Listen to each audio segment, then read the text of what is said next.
성탄이란 말은 거룩한 탄생이란 말인데 바로 예수 그리스도께서 탄생하신 날을 기념하는 것이죠. 그런데 이 탄생은 세상의 그 어떤 탄생보다도 기묘하고 특별한 탄생이에요.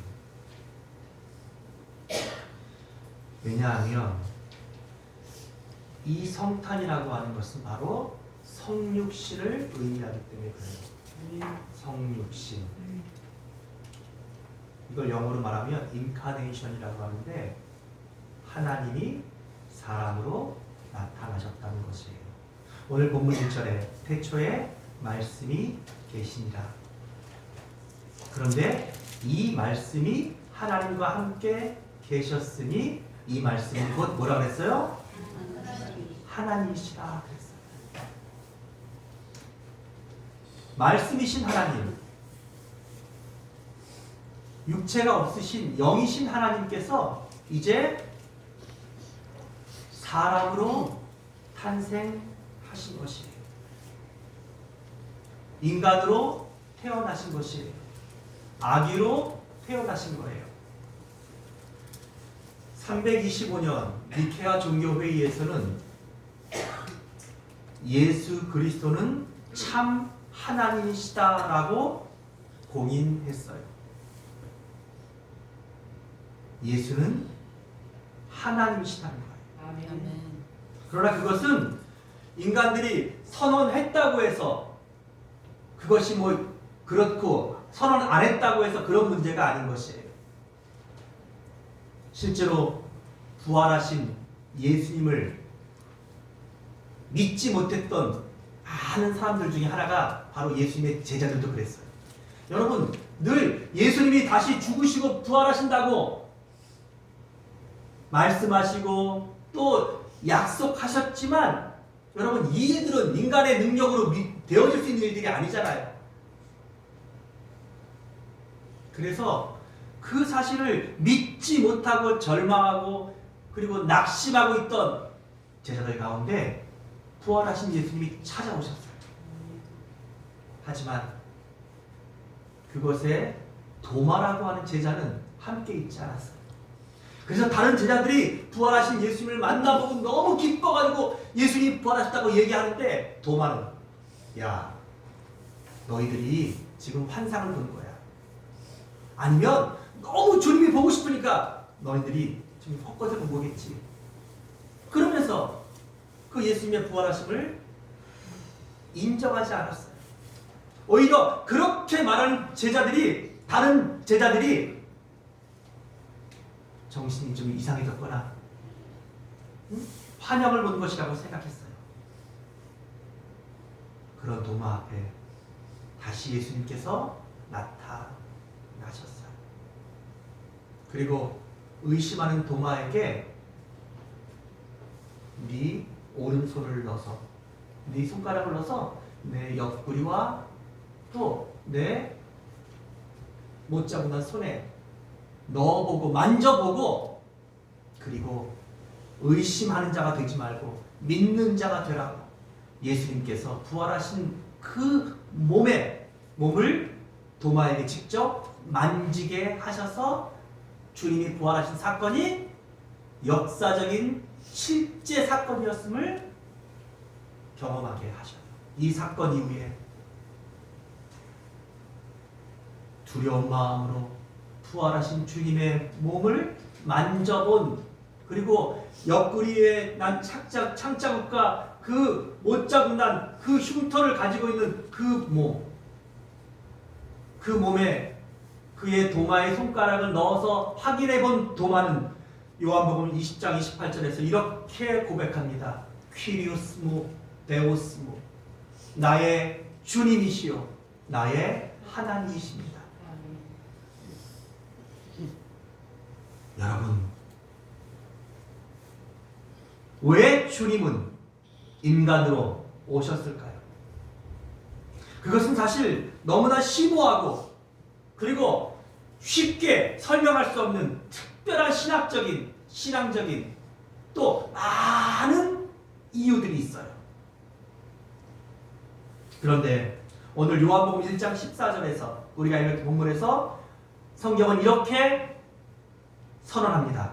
같이 한번 읽어봅시다. 시작. 말씀이 육신이 되어 우리 가운데 거하심에 우리가 그의 영광을 보니 아버지의 독생자의 영광이요 은혜와 진리가 충만하더라. 그러니까 성탄의 의미, 이 성육신이라고 하는 것은 뭐예요? 말씀이신 하나님께서, 영이신 하나님께서 뭐가 되신 거예요? 육신으로 오신 거예요. 육체로 우리 가운데 오신 거예요. 그래서 우리가 우리의 육적인 눈, 육적인 감각, 그리고 죄로 인하여서 어두워진 우리의 영적인 어떤 이런 것으로는 하나님을 알 수도 없고 하나님을 볼 수도 없는 우리에게 하나님 자신이 육체로 오셔서, 사람으로 오셔서 하나님을 볼 수 있도록, 하나님을 만질 수 있도록, 하나님을 확인할 수 있도록 하신 사건, 이게 바로 성탄이라는 것입니다. 그런데 이것은 하나님 입장에서는 그런 것이지만 반대로 우리 입장에서 뭐예요? 우리 입장에서 보면은 보세요. 14절 중간에 우리가 그의 영광을 보니 아버지의 독생자의 영광이요. 여러분, 사람이 하나님을 볼 수 없어요. 그래서 구약시대 때에도 단 1년에 한 번, 그것도 대속죄일에 성막 안에 깊숙이 있는 지극히 거룩한 장소인 지성소에 대제사장도 단 한 번 들어갈 수가 있어요. 그런데 그 지성소에 들어갈 때에는 얼마나 두렵던지 그 제사장 자신이 하나님께 회개하고 그 몸을 아주 정결하게 하고 그러면서도 두려워서 발에 방울을 달고 밧줄을 줄에 묶어서 두려운 마음으로 들어가요. 왜요? 죄가 있는 상태로, 흠이 있는 상태로 하나님의 영광을 보게 되면 어떻게 되는 거예요? 즉사하는 거예요. 그런데 그 죽은 시체를 데리러 들어가는 사람들 다 죽기 때문에 어떻게 해요? 밧줄을 매서 방울 소리가 오랫동안 들리지 않으면 그 제사장은 죽은 거예요. 그래서 그 밧줄로 끌어내렸던 거예요. 그만큼 하나님의 영광 앞에 설 수 있는, 하나님의 위엄과 하나님의 영광을 경험할 수 있는 인생은 없는 거예요. 특히 죄악된 인생들은. 그런 인생들 앞에 하나님이 육체로 현현하신 거예요. 이게 얼마나 놀라운 사건입니까? 이게 얼마나 특별한 사건입니까? 그러니까 이 성육신이라는 것은 하나님이 인간이 되셨다라는 이 사건임과 동시에 우리가 그 예수님을 통해서 하나님의 신격과 하나님의 사랑과 하나님의 구원을 우리가 뭐 할 수 있는, 경험할 수 있는 그런 특별한 신비한 사건이 바로 성육신 사건, 성탄의 사건이라는 것이에요. 그렇다면 왜 예수님은 사람으로 이 땅에 태어나셨을까요? 그게 바로 성탄의 목적이에요. 성육신의 목적이에요. 저는 그 이유를 이렇게 생각합니다. 요한복음 3장 16절에 있는 말씀에 그 답이 있어요. 우리 다 아는 말씀이죠? 시작. 하나님이 세상을 이처럼 사랑하사 독생자를 주셨으니 이는 저를 믿는 자마다 멸망치 않고 영생을 얻게 하려 하십니다. 원래 하나님이 사람을 만드신 것은 그 사람은 죽지 않고 하나님처럼 영생하는 존재를 만드셨어요. 근데 왜 하나님이 사람을 만드셨어요? 여러분 그 이유를 분명히 아셔야 돼요. 그리고 사람을 만들 때 하나님은 먼저 이 세상을 천지와 만물을 다 창조하시고 가장 나중에 사람을 만드셨어요. 왜 그렇게 하셨어요? 그 이유는 딱 한 가지예요. 우리를 사랑하셔서예요. 아멘. 그런 하나님의 사랑으로 창조된 인간들이 하나님을 배신했어요. 하나님을 거역했어요. 그게 죄예요. 그 죄 때문에 인간은 멸망하게 되었어요. 로마서 6장 23절에 죄의 삭은 사망이다. 그리고 그 사망을 피할 수 있는 인생은 아무도 없어요. 누구도 없어요. 왜냐하면 우리는 그 죄를 지은 우리의 조상 아담과 하와의 후손이고 또 그 죄의 유전자가 아니라 죄의 생명을 함께 잉태받아 태어나기 때문에 그런 거예요. 여러분, 이 세상에 어떤 선한 인생도 그래서 태어나면서부터 주먹쥐고 태어나고 태어나서 울면서 태어나고 가르치지 않아도 여러분 애기들도요 엄마 저 더 먹겠다고 떼쓰고 지가 똥 싸놓고 꼬장 부리고 안 가르쳐도 잘해요. 우리 하나는 안 그랬을 것 같죠? 이쁜 사람은 좀 안 그랬을 것 같은데 나중에 제가 한번 엄마한테 여쭤보겠어요. 그랬나 안 그랬나. 근데 내가 자식을 낳아서 키워보니까 그렇게 이쁜 애들도 때때로 이기적이고 때때로 고집불통이고 내가 그렇게 너를 사랑하고 너를 위해서 모든 것을 다 주는데도 욕심부리고 지 뜻대로 안 되면 성질을 내고 여러분 그러지 않아요? 저는 우리 아들한테 상처 많이 받아요.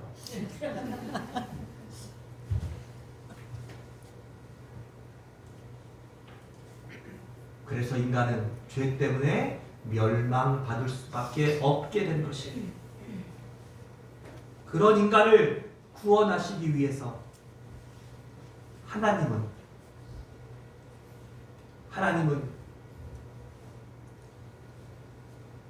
끊임없이 그 방법들을 생각해 내셨어요. 끊임없이 그 우리를 구원할 수 있는 길을 만드셨어요. 그런데 여러분, 문제는 이거예요. 하나님은 우리를 너무나 사랑하시지만 동시에 하나님은 또 너무나 공의로우신 분이세요. 하나님께서 이미 선언하셨어요. 선과 악을 알게 하는 나무를 따먹는 날에는 반드시 죽으리라. 죄를 지으면 죄의 삭은 사망이라고 분명하게 말씀하셨어요.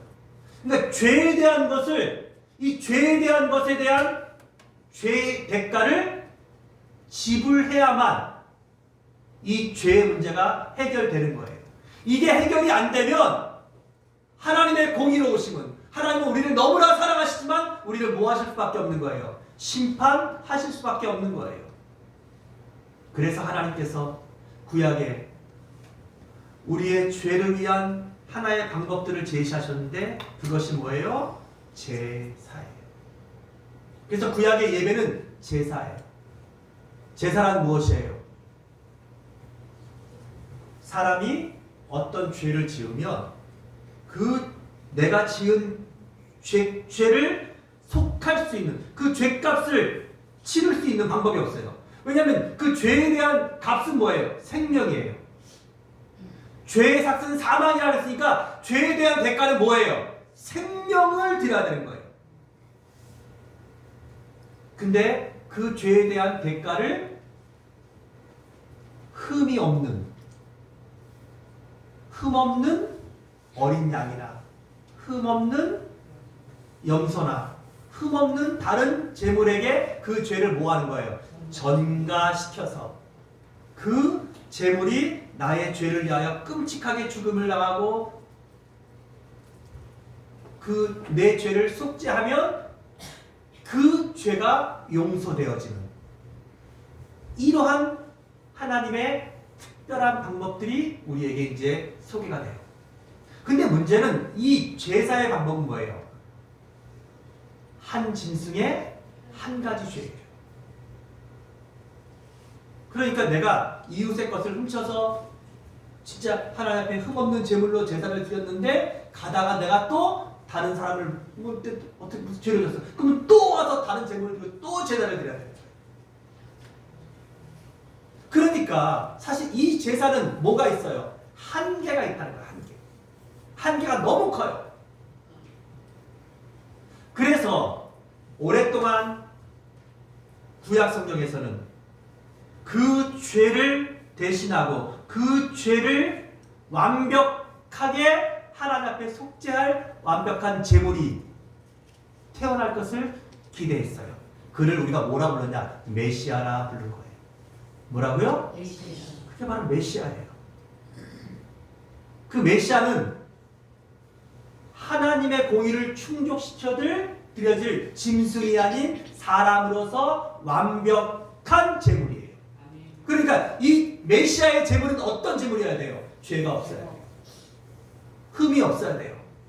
왜냐하면 아무리 잘생긴 양도 아무리 살이 통통한 소도 흠이 있으면 제물로 쓸 수 없는 거예요. 그런 것처럼 사람으로서 죄가 없는 사람으로서 흠이 없는 완벽한 제물 이걸 우리가 메시아라 불렀어요.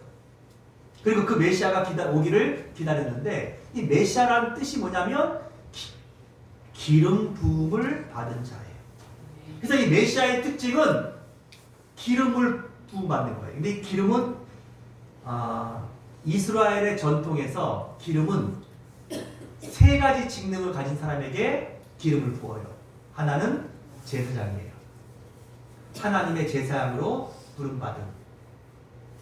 그러니까 레위인 중에서도 뭐 대제사장 이런 특별한 사람들에게 기름을 부어요.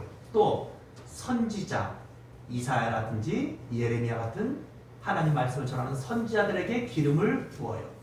그리고 이스라엘 백성들을 다스리는 왕에게 기름을 부어요. 그러니까 제사장은 우리의 죄를 하나님 앞에 용서를 구하는 역할을 하는 게 제사장이에요. 그에게 기름을 부어요. 그러니까 그런 역할을 하는 게 메시아인 거예요. 또 하나는 하나님의 말씀을 받아서 그 말씀을 전하는 선지자들 가르치는 이 선지자에게 기름을 부었어요. 그리고 우리를 다스리시는 그에게 기름을 부었어요. 하지만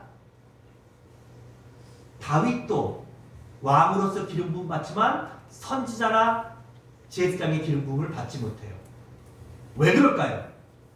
그도 흠이 있기 때문에. 그래서 그는 왕으로서 기름을 부음 받지만 메시아가 될 수 없던 거예요. 이사야 같이 훌륭한 선지자도 선지자로서 기름 부음 받지만 왕이나 제사장의 기름 부음을 받을 수 없는 거예요. 왜요? 그도 흠이 있기 때문에. 죄가 있기 때문에. 그래서 하나님이 선택하신 메시아는 인간 가운데서는 이 메시아가 나올 수 있다 없다? 없다는 거예요. 그래서 아담과 하와가 죄를 지었을 때 하나님은 여자의 후손이 나와서 이 메시아가 될 것이란 말했어요. 그럼 여러분 그게 창세기 3장 15절에 나와 있는 말씀인데 이걸 우리가 원시복음이라고 해요. 아담과 하와가 죄를 짓자마자 하나님은 바로 이 원시복음을 주셔요. 목사님 우리 모두 다 여자의 후손 아닙니까? 아니에요. 이스라엘의 족보에서는 여러분 이 토레도트라고 하는 이스라엘의 모든 족보는 다 남자의 족보예요. 아브라함이 이삭을 낳고 이삭이 야곱을 낳고 남자가 남자를 낳는 거예요. 여자에게 남자의 씨가 들어가야 여자 자체에서 자식을 낳는 그런 일이 가능해요, 안 가능해요? 없잖아요. 그래서 인류의 역사는 다 남자의 후손인 거예요.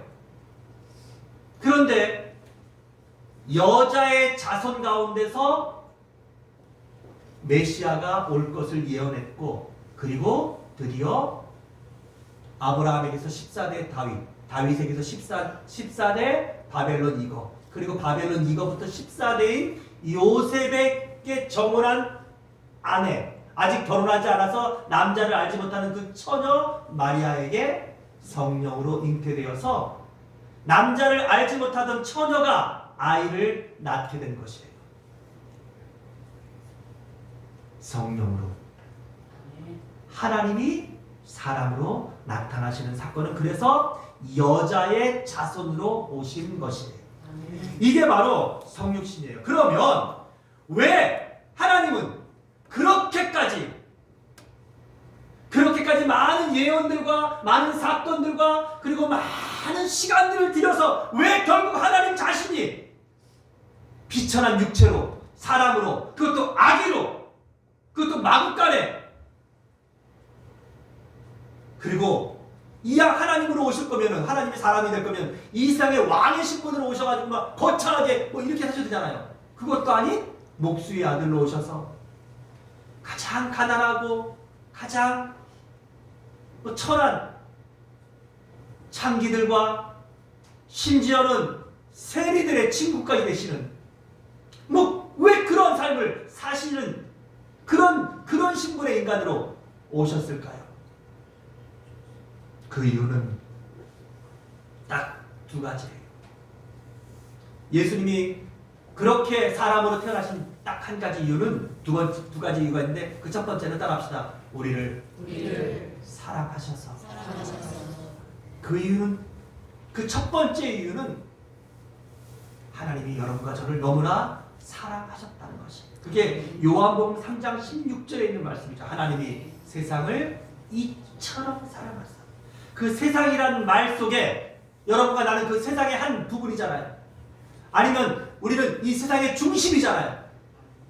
아니면 하나님이 이 세상과도 바꾸지 않는 가장 귀한 한 영혼이잖아요. 그러니까 그 세상은 누구예요? 바로 여러분이에요. 그게 나예요. 그 세상 속에 여러분의 이름을 집어넣으시면 돼요. 하나님이 김종필을 이처럼 사랑하세요. 그게 바로 하나님이 사람이 되신 가장 큰 이유예요. 여러분, 이 시간에 한번 요한복음 3장 16절 그 말씀 앞에 하나님이 세상을 이처럼 사랑하다 그 세상에 여러분의 이름을 넣어서 이 시간 다시 한번 우리 한번 고백해 봅시다. 자기 이름을 넣어서 시작. 하나님이 김종필을 이처럼 사랑하사 독생자를 주셨으니 이는 그를 믿는 자마다 멸망하지 않고 영생을 얻게 하려 하시니라. 여러분, 하나님이 사람으로 오신, 그것도 아기로 태어나신, 마구간에 태어나신, 세리와 죄인들의 친구로 오신, 그리고 가장 비참하고 가장 처절한 십자가에서 죽으시는 그 죽음으로 죽으신 그 모든 이유는 딱 한 가지예요. 하나님이 여러분과 저를 그렇게 사랑하셨다. 너무 사랑하셨다. 잊지 마셔야 돼요. 그게 성탄의 의미예요. 우리는 그 의미를 잊어버리면서 뭐 성탄절 뭐 캐롤을 부르고 무슨 뭐 선물을 나누고 이런 날이 성탄절이 아닌 거예요. 하나님의 사랑의 넓이와 깊이와 크기를 우리가 깨닫고 우리도 그 하나님의 사랑에 주님 너무 감사하다고, 주님 저도 주님을 사랑한다고 고백하는 그게 바로 성탄절입니다.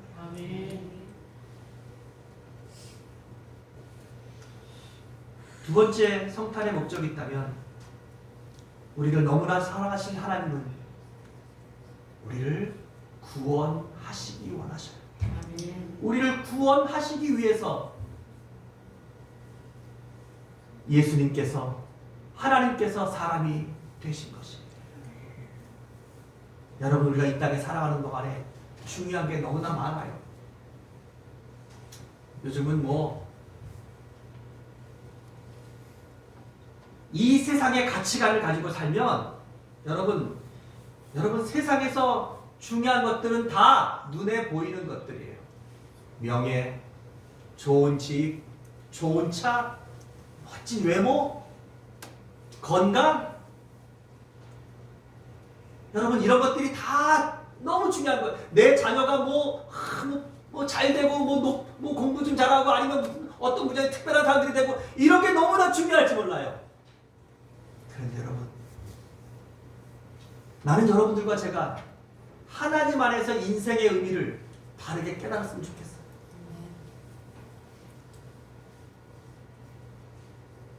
솔로몬이 지은 전도서에 보면 솔로몬은 세상의 모든 부귀와 영화를 다 누려본 가장 지혜롭고 가장 권세 있고 가장 많은 것들을 누려본, 심지어는 부인만 1000명이에요. 공식 부인만. 그것도 우리나라의 그 이스라엘 나라의 부인뿐만 아니라 전 세계에 있는 모든 나라의 부인들이 다 이게 서로 이제 협약을 맺어가지고 이렇게 서로 이제 공주를, 딸들을 다 보내가지고 뭐 이디오피아 공주, 무슨 뭐 이집트 공주, 뭐 그런 부귀와 그런 쾌락을 누리고 살아. 그 사람이 뭐라고 고백하냐면 헛되고 헛되고 헛되고 헛되며 헛되고 헛되고 헛되고 헛되니 모든 것이 다 헛되다. 그렇게 말해요. 나는 여러분들이 그 인생에 진짜 중요한 것, 그리고 진짜 허무한 것들을 살아있는 동안에 빨리 깨달으셔야 돼요.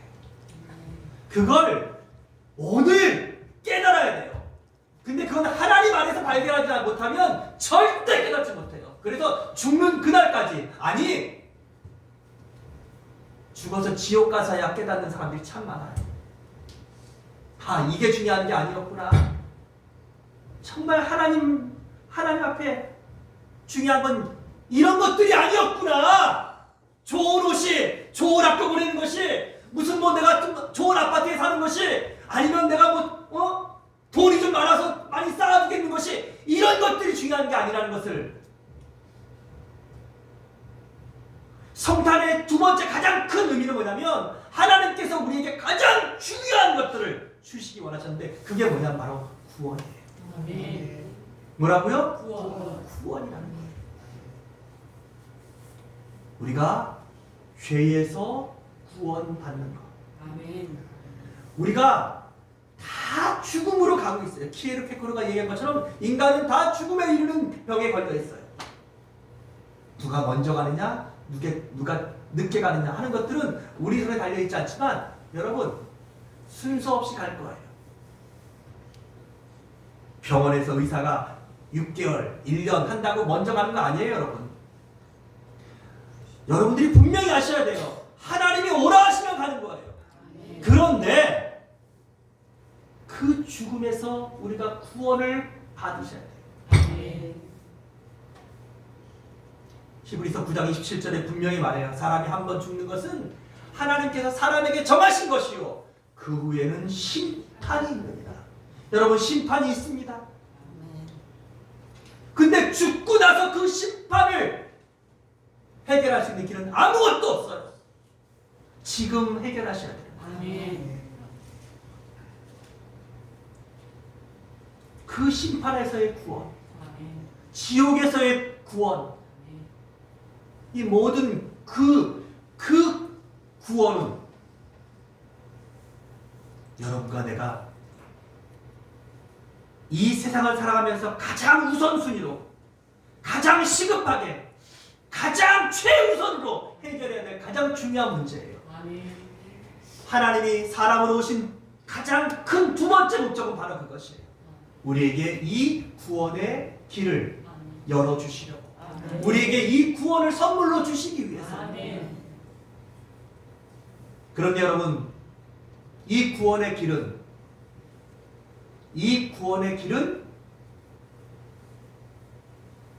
어떻게 얻을 수 있을까요? 오늘 본문 말씀에 보면 하나님은 빛이시다고, 생명이시라고, 그리고 그 빛이신 하나님이, 예수님은 하나님이시라는 것을 쭉 설명해요. 그리고 그것을 증언하러 먼저 온 사람이 있는데 그게 누구예요? 세례 요한이에요. 그 세례 요한이 그 빛에 대해서 막 증거했어요, 사람들에게. 그런데 뭐라 그랬다고 했어요? 11절 시작. 자기 땅에 오매 자기 백성이 영접하지 아니하였으나. 앞에 10절에는 세상이 그를 알지도 못했다는 거예요. 우리를 사랑해서 하나님이 사람으로 오시고, 우리를 사랑해서 우리에게 구원의 길을 주러 오신 그 예수님을 알지도 못하고 영접지도 않았다는 것이에요.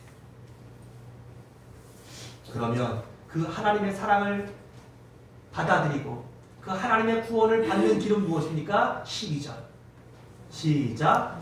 영접하는 자 곧 그 이름을 믿는 자들에게는 하나님의 자녀가 되는 권세를 주셨으니. 할렐루야. 우리가 이 하나님의 사랑을, 하나님의 구원을 나의 것으로, 나의 구원으로 받아들이는 유일한 길은 바로 예수 그리스도를 나의 하나님으로, 나의 구주로, 나의 메시아로 영접하는 거예요. 그러면 목사님, 영접하는 게 뭐예요? 이 말이 참 어렵잖아요. 어떻게 영접해요? 바로 써 있잖아요. 곧이란 말이 뭐예요? 이퀄이란 말이에요. 이퀄. 영접한다는 게 뭐냐면 그 이름을 믿는 거죠.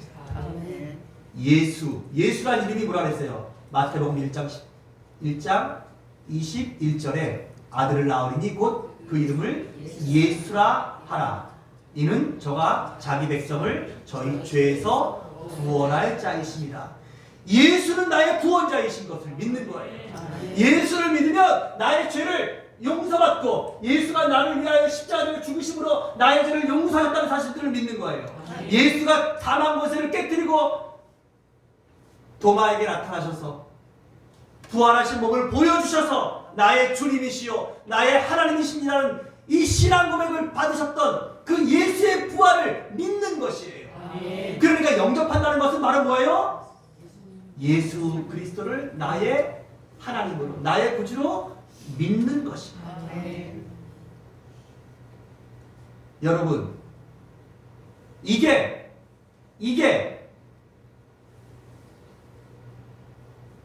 어떤 사람에게는 너무나 어려운 일이에요. 어떤 사람에게는 도무지, 이게 어떤 사람, 아이고 뭐 그런다고 뭐 구원받아? 에이, 믿어지지도 않는다고, 이해가 되지도 않는다고. 하나님은 모든 사람이 다 구원을 받기를 원하시지만 모든 사람이 다 구원을 받을 수 없는 이유가 여기에 있는 것이에요. 그래서 복음은, 믿음은 들음에서 나는 거예요. 여러분들이 예배를 드리고 하나님 말씀을 듣고 성경의 말씀들을 읽고 그 말씀들을 믿을 때 믿음들이 확증되는 거예요. 아, 내가 구원받았다 하는 내 확신이 아니라 하나님의 말씀을 믿어서 그 말씀을 붙잡고, 그리고 그것을 믿도록 하고 그것이 이해되도록 하고 또 그 이해된 말씀들대로 살게 하시는 그 일을 누가 하셔요? 성령님이 하시는 거예요. 성령님이 내 마음에 들어오셔서 내 마음의 주인이 되셔서 내 마음들을 열어주시고 내 귀를 열어주시고 내 입을 열어주시고 내 영을 열어주셔서 이 말씀과 이 모든 복음들이 믿어지고 내 것이 되게 하시는 거예요. 사랑하는 여러분, 예수 그리스도는 하나님이십니다. 그 하나님이 이 세상에 오신 날이 성탄절이에요. 하나님이 사람이 되신 이 놀라운 사실들은 여러분, 제가 여러분들에게 그걸 어떻게 설명할 수 있겠어요? 그러나 여러분들은 그 사실을 믿으십니까? 아멘. 믿으시면 아멘. 아멘. 그게 여러분들 안에 믿음이 있는 것이고 여러분들 안에 성령님이 계신 거예요. 아멘. 우리는 그 믿음으로 오늘 하나님의 사랑을 깨닫습니다. 하나님이 우리를 얼마나 사랑하셨는지 그 사랑의 넓이와 깊이와 크기를 다시 한번 깨닫습니다. 그리고 그 사랑의 결과로 우리에게 놀라운 구원이 주어졌음을 믿습니다. 이제 우리는 단순히 구원만 받은 것이 아니라 여기 말씀해 보니까 따라합시다. 권세를 주셨다. 하나님의 자녀가 되는 권세를 주셨다는 것을 믿지 마세요. 잊지 마세요. 제가 초등학교 다닐 때 저희 학교에 아주 건방이 하늘을 찌르는 애가 하나 있었어요. 그래서 봤더니 걔네 아버지가 무슨 높은 공무원 아들이었더라고요. 그래서 선생님들도 막 쩔쩔매더라고요. 걔한테. 어느 날 제가 수업 시간에 무슨 음악 시간인지 무슨 시간인지 잘 모르겠는데 다른 선생님이 오셔서 우리班 수업을 하는데 그 선생님을 갖다가 무시하고 말도 안 듣고 까불다가 그 선생님을 뒤지게 맞았어요. 아주 엄청 통쾌했어요. 아주. 제가 그러면서 가끔씩 생각나요. 야, 아버지가 시 공무원이라도 저렇게 학교 선생님들도 초등학교 3학년이가 무시할 정도가 되니 아버지가 시장이면 아버지가 대통령이면 얼마나 목에 힘주고 살까? 근데 여러분들은 왜 이렇게 목에 힘이 없어요? 여러분, 우리 아버지는 하나님이세요. 이 천지와 만물을 지으신 하나님이세요. 근데 그 하나님이 우리에게 약속하셨어요. 하나님의 자녀가 되는 뭘 주셨다? 권세를 주셨다는 거예요. 이 말은 무슨 말이냐면 하나님의 능력과 하나님의 그 놀라운 어떤 힘을 우리에게도 주셨다는 거예요. 별로 놀랍지도 않으신가 봐요.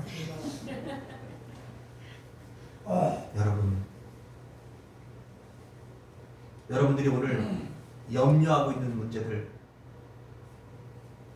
오늘 이 말씀을 붙잡고 하나님이 내게 주신 권세를 가지고 기도하세요. 하나님, 이 문제를 하나님께서 해결해 주실 것을 믿는다고 믿음으로 기도하세요. 하나님이 역사하실 것입니다. 사탄이 여러분들의 일들과 여러분들 앞에 알짜고릴 때 예수의 이름으로 그 사탄을 쫓아내세요. 예수의 이름으로 쫓겨날 것입니다. 심지어는 여러분의 질병의 문제도 여러분들이 믿음으로 손을 얹고서 기도하세요. 하나님께서 내게 주신 권세로 이 질병에게 명합니다. 하나님, 예수의 능력으로 이 질병들이 치유될 것을 믿습니다. 여러분, 믿음으로 기도하세요. 근데 중요한 것은 우리는 그런 믿음들이 없다는 거예요. 그런 믿음보다는 인간적인 생각들이나 의사의 말들이나 또 내가 아는 상식선에서 하나님을 믿는 거예요. 그러면 하나님도 그렇게밖에 역사 안 하셔요. 믿음만큼 역사되는 거예요. 지난번에 우리 김교주 만수사님이 금요기도회 때 간증을 하셨어요. 전립선암 선고를 받으셔가지고 그걸 수치를 했더니 원래 정상인들이 한 4에서 5 정도 수치가 되는데 이게 13이 돼서 검사를 받으셨더니 나중에는 이게 50몇까지 올라가셨다는 거예요. 굉장히 위험한 거였죠. 그래서 목사님 설교도 듣고 기도도 받고 그리고 하나님 앞에 믿음으로 완전히 맡기고서 정말 걱정하지 않고 신앙생활 열심히 하면서 그리고 운동하고 또 그냥 음식도 좀 조심하면서 하나님을 맡겼다는 거예요. 딱 한 달 뒤에 뭐 검사할 일이 있어가지고 검사를 했더니 그 수치가 딱 5로 나오더래요. 그렇게 떨어질 수가 없는데. 근데 여러분, 그게 신기한 게 아니에요. 여러분과 내가 믿는 하나님은 어떤 분이십니까? 우리가 늘 하나님을 말할 때 하나님은 천지를 만드시고 이 세상의 주인이시고 뭐 그렇게 말하면서 우리는 정말 그 하나님을 그렇게 믿지 않는 거야. 여러분의 문제를 해결 못하실 분이 하나님이 아니에요. 그런데 문제는 우리가 그 하나님을 그렇게 신뢰하고 그 하나님께 우리의 삶의 우선순위를 두지 않고 산다는 거예요. 결국 뭐예요? 모든 성경의 답은 이거예요. 믿음의 문제예요. 너희 믿음이 적은 연고니라. 나는 여러분들이 오늘 이 말씀을 들으면서 하나님이 여러분들을 얼마나 사랑하셨으면 하나님이 사람으로 이 땅에 오셨겠어요. 자기 아들을 아끼지 않고 우리를 위해서 보내주신 분이 여러분과 내가 기도하는 그 문제들 하나님이 해결해 주지 않으시겠어요? 하나님께 소망을 두세요. 아멘. 하나님이 우리에게 권세를 주셨음을 믿으세요. 아멘. 아멘. 아멘. 아멘. 아멘. 오늘 우리는 성탄절의 의미를 생각해 보았습니다. 성탄절은 하나님이 우리를 너무나 사랑하신 사건이에요.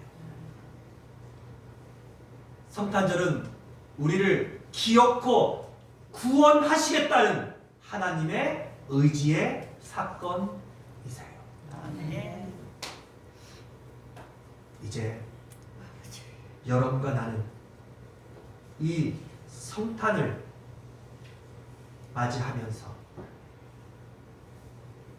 그 하나님을 내가 이전보다 더 사랑하고 아멘. 그 하나님 앞에 내 삶을 온전히 맡기고 아멘.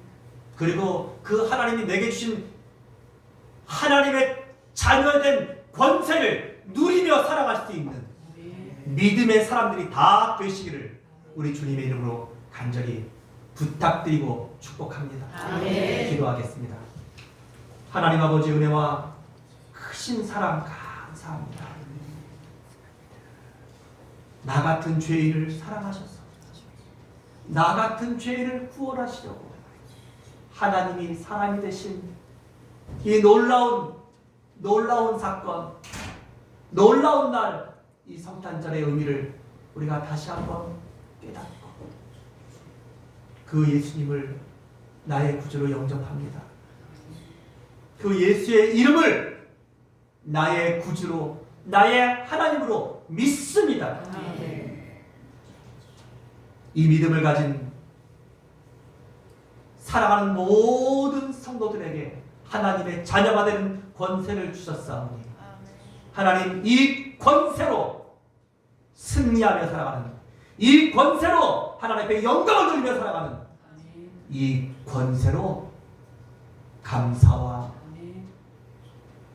기쁨이 넘치는 삶으로 살아가는 우리 모든 성도들 다 되게 하여 주시옵소서. 아멘. 예수님의 이름으로 기도합니다. 아멘. 아멘.